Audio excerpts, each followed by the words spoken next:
इनकलाब जिंदाबाद। मैं जानता हूं कि आज जो मेहनत का शवाम है, किसान है, मजदूर है, दलित है, महिला है, अलग अलग किस्म के रूप के कर्मचारी है, मेरा छोटा दुकानदार भाई है, सब पीड़ा के दौर से गुजर रहे हैं। मैंने जगह जगह जो बहुत छोटी छोटी सभा आपकी आंगन में की, मैंने समझाने की कोशिश की है। मैं जानता नहीं कि मैं समझा पाया कि नहीं समझा पाया, लेकिन मैंने हकीकत और सच्चाई जनता के सामने रखने की कोशिश की है। वो हकीकत और सच्चाई क्या है? नेहरू जी का स्टैचू यहां लगा है, मैं इनको नमन करता हूं और नमन करता हूं उन सब लोगों को, उन क्रांतिकारियों को, उन लोगों को जिन्होंने हमारे मुल्क से अंग्रेजों को बेदखल करने के लिए कुर्बानियां दी है। आज भी मैं अगर ऊर्जा लेता हूं, अगर मैं हिम्मत रखता हूं, तो वो ऐसे ऐसे लोग, शहीद भगत सिंह जैसे, जो मेरे लिए आदर्श है, मैं उतनी कुर्बानी दे पाऊं मैं कह नहीं सकता, लेकिन ये मैं वायदा करता हूं लोगों से, आखिरी सांस तक जो हिमाचल प्रदेश के पीड़ित लोग हैं, दलित है, पिछड़े हुए, आखिरी सांस के लिए उनके साथ हम खड़ा रहने वाले हैं।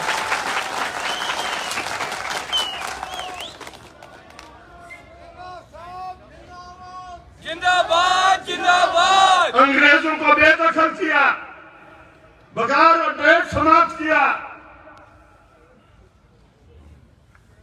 एक दौर चला 1947 से लेकर 1991 का एक दौर है। यह एक पड़ाव था, यह एक रास्ता हमारे देश के हुक्मरानों ने अपनाया विकास का। मैं ये नहीं कहना चाहता कि उस विकास के दौर में पीड़ा नहीं थी, पीड़ा थी, लेकिन जो नया दौर 1991 के बाद इस मुल्क में शुरू हुआ, जिसको नव उदारवाद का दौर कहते हैं, 1991 के बाद आज 2022 है। ये वाला जो पड़ाव था, ये वाला जो समय था, इसमें पीड़ा पिछले दौर से अधिक पैदा की है।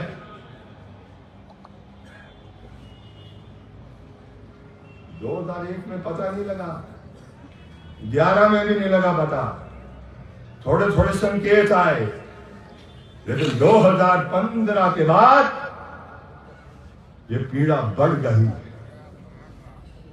ये पीड़ा कहां से पैदा होती है? ये पीड़ा पैदा होती है जितनी भी हमारी ये संपत्ति है, जो लोगों की संपत्ति है, बिजली है, पानी है, स्वास्थ्य है, शिक्षा है, राशन का डिपो है, वेटनरी है, जितनी भी है, जो राज करने वाला है,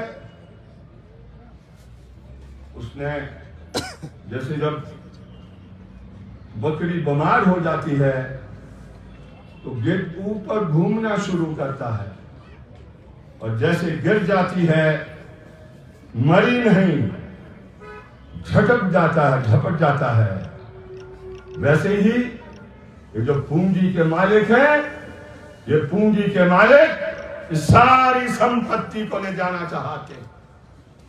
तो 2-4 उदाहरण देकर अपनी बात को समाप्त करूंगा। कोरोना का दौर था, उस कोरोना के दौर के अंदर मुझे कुछ मजदूरों के डेरे से फोन आ गए, बोला सिंघा जी आप कहां हो? मैंने कहा बोला बताओ मैं कैसे तुम्हारी मदद कर सकता हूं? बोला जी हमारा राशन समाप्त हो गया, अप्रैल का अंत था। उस अप्रैल के अंत में लगभग महीना हो गया था लॉकडाउन का। मैंने डिप्टी कमिश्नर महोदय से बात की। मैंने कहा कि ऐसी ऐसी सूचना मजदूरों ने दी है। तो जो उन्होंने कहा मेरे दिल में से ठेस लगी। ऐसी बेहूदी बातें की। मेरे जूनियर थे विश्वविद्यालय में, लेकिन मैं जानता था डिप्टी कमिश्नर की जो उस समय का जो पूरा समय था, सारी ताकत उनके पास दी थी। बोला कि उनको मालूम नहीं ये मजदूर, अब मजा आया 40 रुपए का बोझा 80 रुपए में ये लेते हैं उसका, और हमने इतना भरपूर राशन दे दिया है, वो झूठ बोल रहे हैं। मेरे दिल में ठेस लगी। क्या करते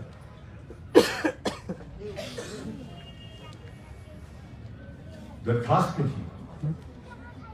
अगले दिन एसडीएम महोदय को देने गया। बोला आपको मालूम नहीं, बहुत जरूरी मीटिंग, आप ठहरिए। मैं ठहरा नहीं, उसके दफ्तर के बाहर बैठ गया और बैठा रहा। दिन भर बैठा रहा, रात को भी बैठा, दूसरे दिन भी बैठा, रात को भी बैठा, जब तक आखिरी मजदूर ने फोन कर ये नहीं कहा कि राशन मेरे डेरे में आ गया, तब तक उठा नहीं और मेरे ऊपर मुकदमा बन गया।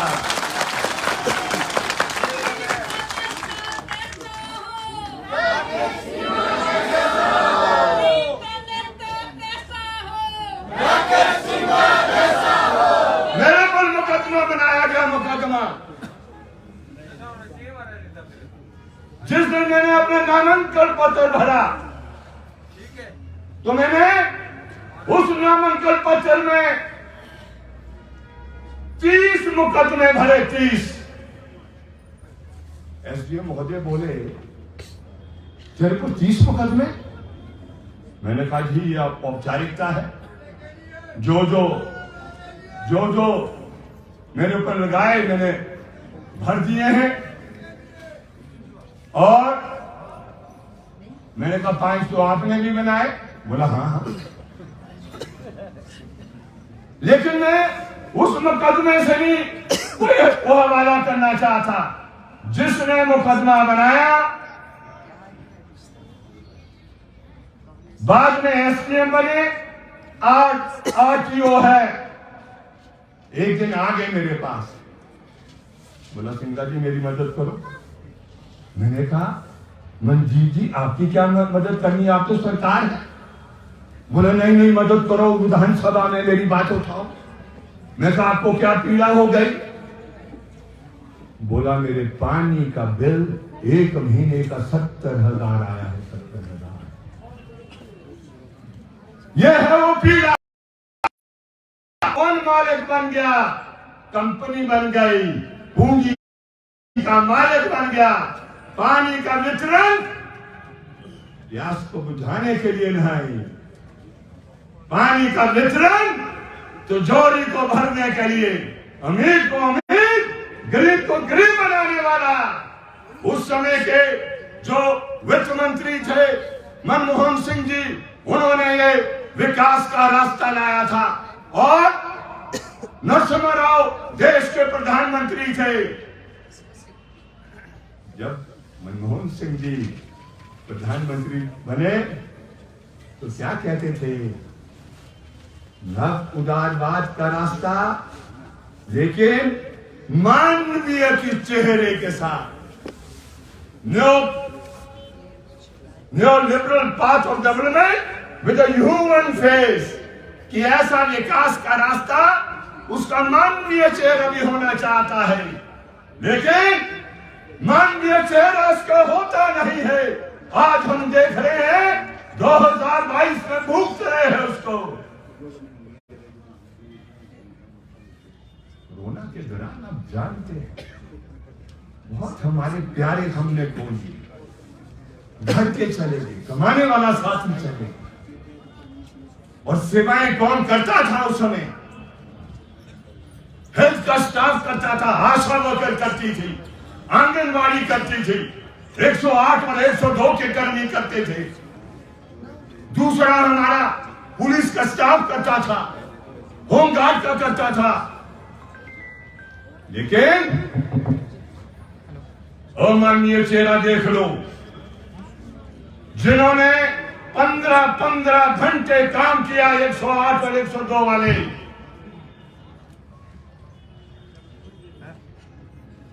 उनके मुकदमा हाई कोर्ट में पहले से चल रहा था कि क्या वेतनमान होना चाहिए। हाई कोर्ट ने कहा कि कम से कम 18,000 इसके महीने का होना चाहिए। जीवी की कंपनी थी, लेकिन जैसे कोरोना खत्म हुआ 18,000 तो छोड़ो, लेकिन कंपनी सरकार से मिल गई, सरकार कंपनी से मिल गई और सबकी छुट्टी कर दी। ये मैंने देखा, वो मोबाइल पर आजकल सारा आ जाता है। मैंने एक दिन खोला, फेसबुक पर देखा, जयराम जी हमारे मुख्यमंत्री साहब पीटर हॉफ में खड़े 108 और 102 वालों की लाइन लगी हुई, पीछे से जय श्री राम के भी नारे लग रहे थे। मैंने कहा पता नहीं क्या पंगा हो गया।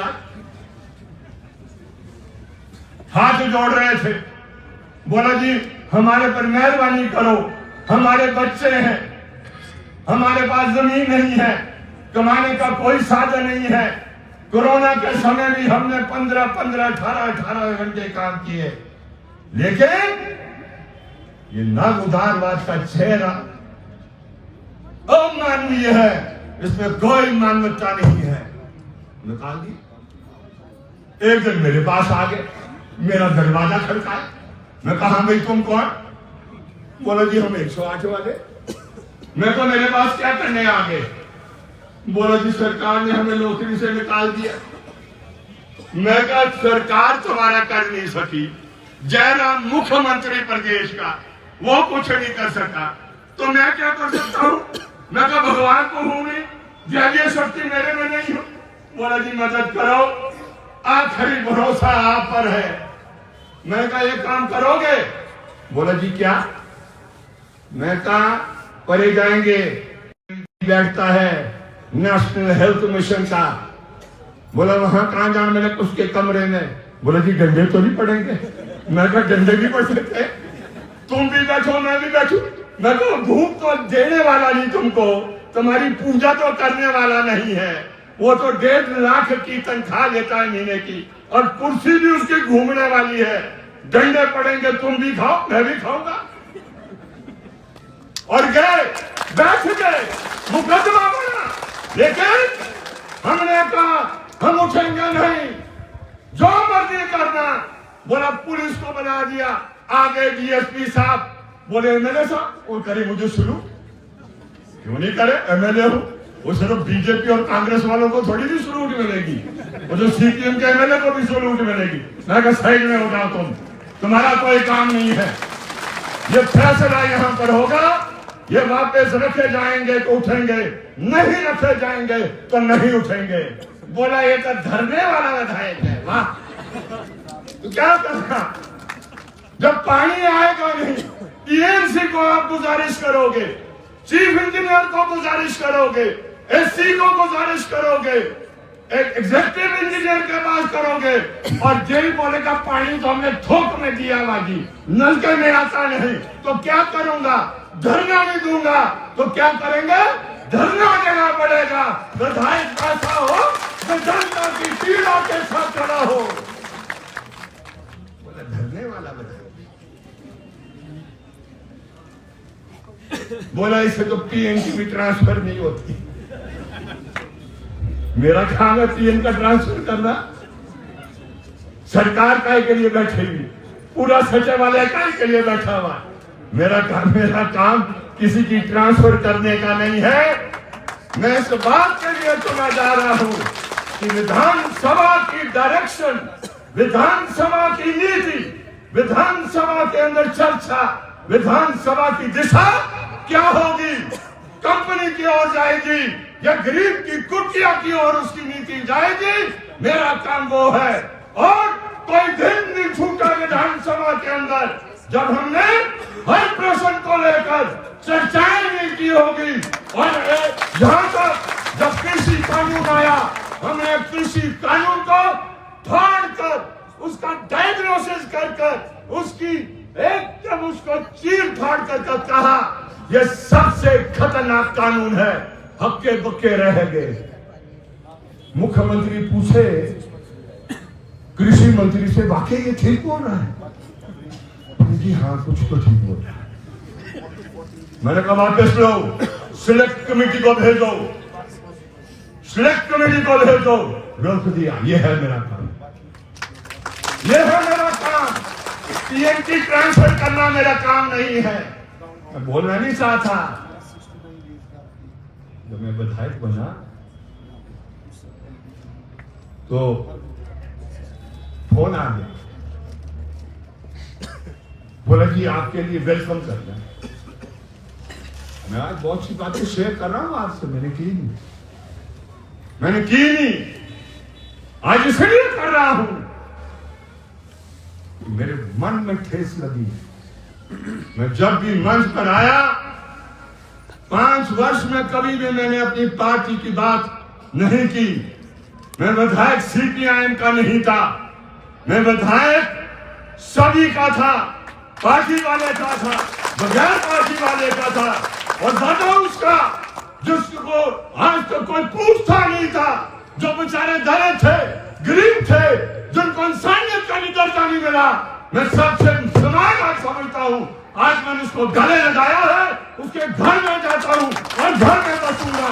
मैं इसलिए आज अपने आप को गौरव समझता हूं। यदि आपको सम्मान देना, हमने पार्टी दी। मैं कहा तुम कौन हो भाई? बोला जी हम ठहरेरा। मैं कहा चुनाव में तो तुम दिखे नहीं मुझे। बोला जी पीछे से काम कर रहे थे हम, पीछे से। ये जो वोट मिले आपको, ये सारे हमारे हैं। मैंने कहा मैं तो ये जानता हूं जो बटन दबाता है वो वोट देता। नहीं नहीं नहीं, आप जानते नहीं थे। वाह, आज मुझे पता है क्या कर रहे हैं, सबको इकट्ठा कर रहे हैं। बोला कौन हरा सकता है इसको? दुनिया की ताकत नहीं हरा सकती। आज मैं कहना चाहता हूं, दुनिया की ताकत नहीं हरा सकती है। सब बोले आए, सारी पूंजी इकट्ठी करके, सारी पूंजी करके इकट्ठी। हम हारने वाले नहीं है। दराती अधूरा से कहा हर कर जीत के जाएगा, दोबारा विधानसभा में जाएगा।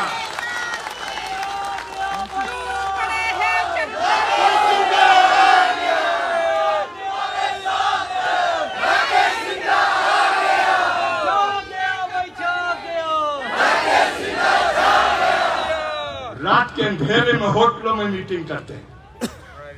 आज बोल रहा हूं, ये जो सारी नीतियां चल रही है ना, जो पीड़ा पैदा करती है, सिर्फ सबको इन्होंने निजी हाथ में नहीं देना, लेकिन एक बहुत बड़ी साजिश साथ में कर रहे हैं। क्या करना और उसका खुलासा आज मैं रख रहा हूं। साजिश क्या है कि पानी भी प्राइवेट करो, उसको बेचो, स्कूल भी बीमार करो, हॉस्पिटल भी बीमार करो, वेटरनरी खत्म कर दो। और साथ में क्या करे, जो विरोध कर सकते हैं नौजवान, उनका चिंता का शिकार करो। बोला ये शिव जी के भक्त बनाओगे, जोर जोर से खींच रहे, मैं देखता हूं बेचारे, उनका कसूर नहीं है। इधर से भी इंजेक्शन, इधर से भी इंजेक्शन। बोला दुनिया ही बड़ी नाराजी हो गई। अब पानी को आप प्राइवेट करो, स्कूल में ताला लग जाओ। उनकी जो दुनिया नाराजी बना दी है इन्होंने, राक्षसों ने। क्यों?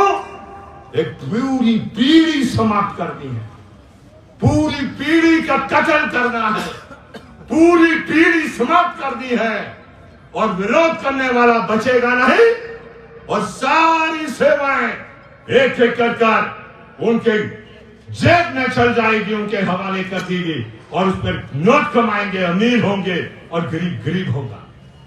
यह है साजिश। और मैं बता दूं, मैं आज भी जानता हूं किस होटल में ये चिट्टे का धंधा होता है, उसी होटल में सारे इकट्ठे किए जा रहे हैं। ये सिंगा नहीं जीतना चाहिए, हमारी मशीन नहीं लगाई है इसने। मेरा काम है मशीन लगाना, लगाओ तो मशीन, एक्सीडेंट के बाद जाओ, लेकिन मैं ठेकेदारों से गिरने वाला नहीं हूं, न सीधा संपर्क गरीब की टुकड़ियों के साथ रखता हूं। बोला भी ड्राइवर लिखो गए, क्या बुरी बात है? मैं साधारण इंसान जैसा रहता हूं, तब मैं पीड़ा समझ सकता हूं। एकमात्र एमएलए हूं जिसकी गाड़ी में एमएलए नहीं लिखा, एकमात्र। जिस दिन बना एमएलए, एसपी साहब का फोन आ गया, बोला सिंगा जी वो आपने पीएसओ, वो तो उसकी दरखास्त दी नहीं। मैंने कहा ये क्या बीमारी है पीएसओ की? बोला कि पर्सनल सिक्योरिटी ऑफिसर। मैं कहा वो क्या करेगा? बोला बंदूक होगी उसके पास। मैं कहा वो बंदूक कान डालनी मैंने? बोला कभी भीड़ बढ़ा के मैं लोग गुस्सा कर लेते हैं तो वो कंट्रोल करे। मैं कहा मुझे जनता से कोई खतरा नहीं है, जिसने बंदूक रखनी वो रखे, हम बंदूक रखने वालों में नहीं।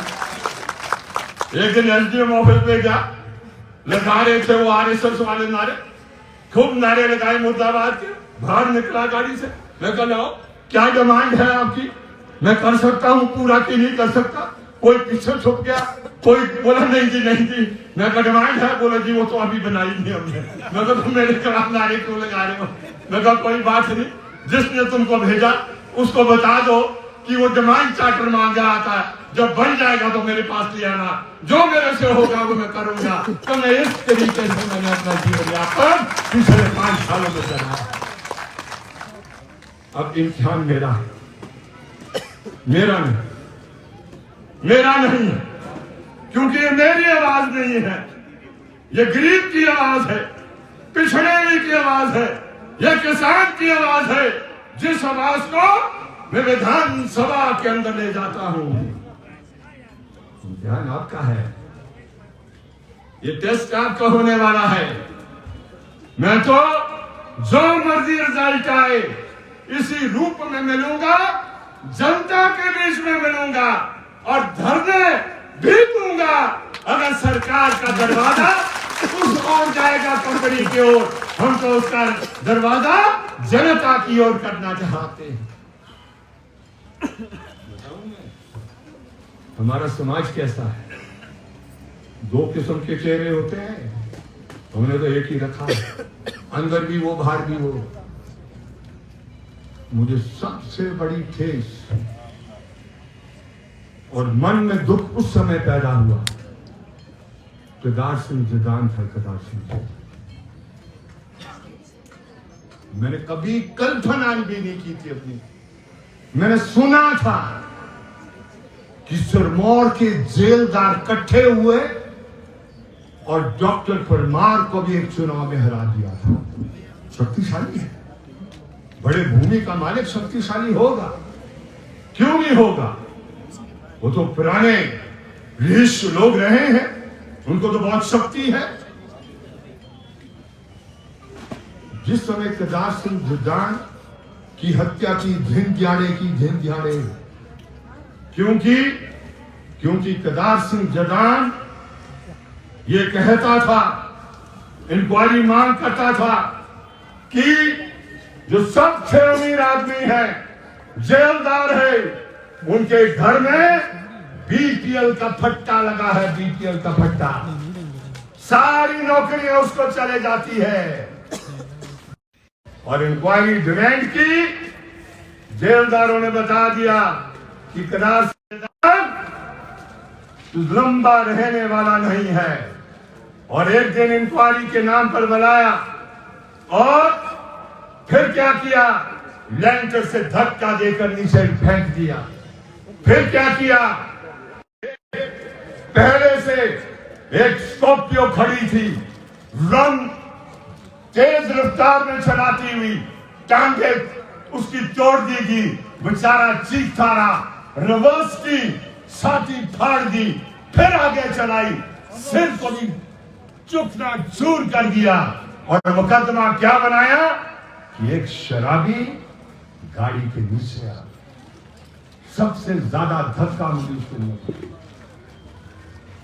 और जिस दिन उसकी धर्मपत्नी रोई, वही लाश पड़ी हुई, 2 बेटियां अपने पिताजी को जो मृत हो चुके थे उसके छोड़ नहीं रहे थे।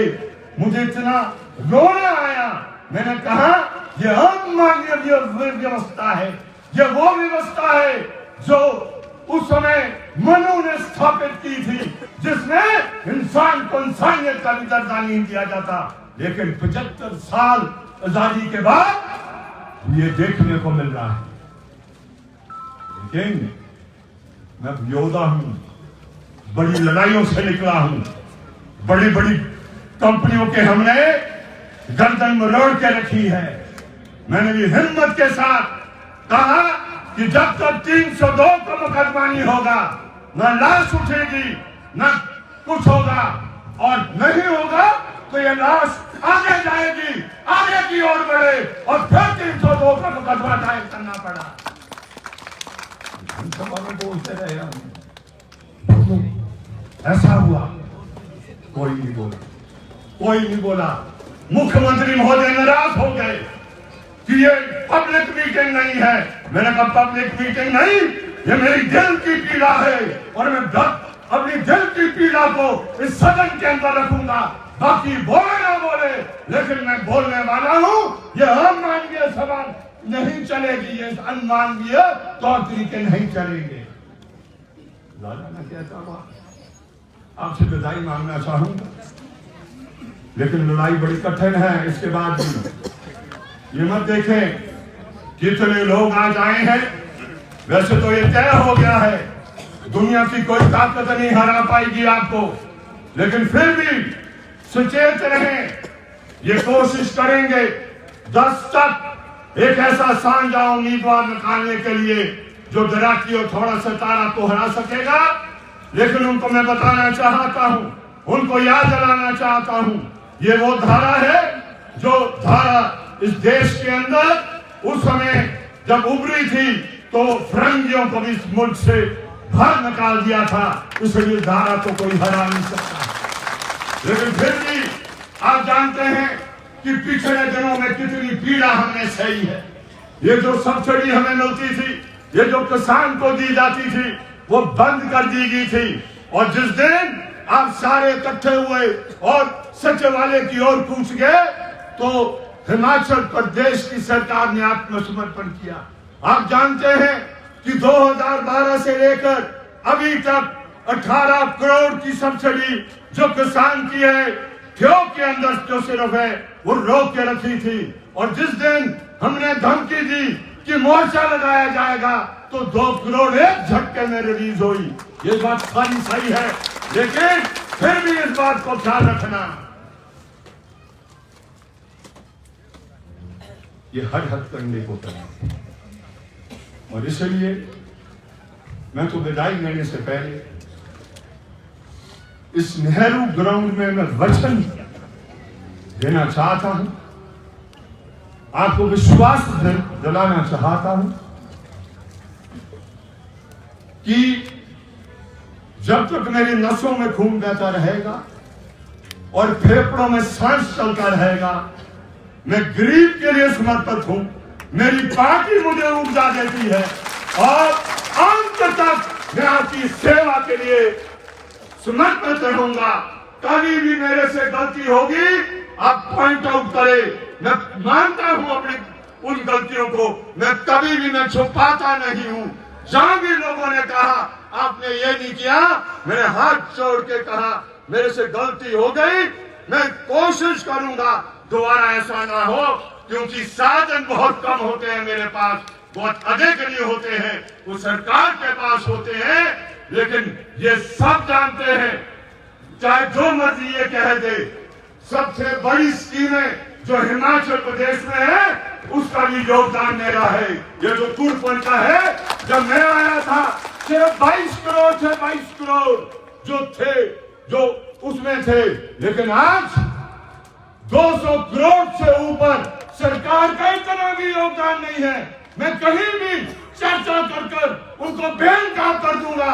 हमारी स्कीम को पहले रिजेक्ट कर दिया था, वो मैं जानता हूं कि किस तरीके से नए सिरे से दिल्ली से मदद लेकर जो मेरे स्कूल के मित्र थे, जो भारत सरकार में अर्बन डेवलपमेंट के अंदर थे, लेकिन जन शक्ति में उनके लिंक थे, उसको जो हिमाचल प्रदेश की सरकार ने हमारी स्कीम रिजेक्ट कर दी थी, उसको दोबारा मैंने रिव्यू कराकर फिर अनिल खाची जी की मदद लेकर उसको पारित किया, क्योंकि मैं बूंद बूंद जो लोग पानी के लिए तरसते हैं उसको देना चाहता था जनता को। इसलिए मुझे टेस्ट मत करे वो कि कितना लायक हूं और कितना नालायक।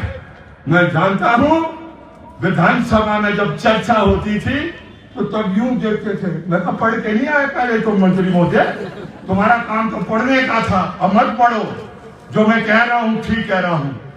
तो दादा मैं कहता हुआ आपसे बधाई देता हूं और आपसे विनती करना चाहता हूं, जब 12 नवंबर को आप अपने मतदान केंद्र में जाएं, चौथे स्थान में ये दिनाकी थोड़ा सितारा का बटन होगा, जोर से पार उसमें टू गिराएं और ये पैसे वालों की टू उसी दिन हो जाएगी जब आप उस दिनाकी थोड़े सितारे के बटन पर टू गिराएंगे।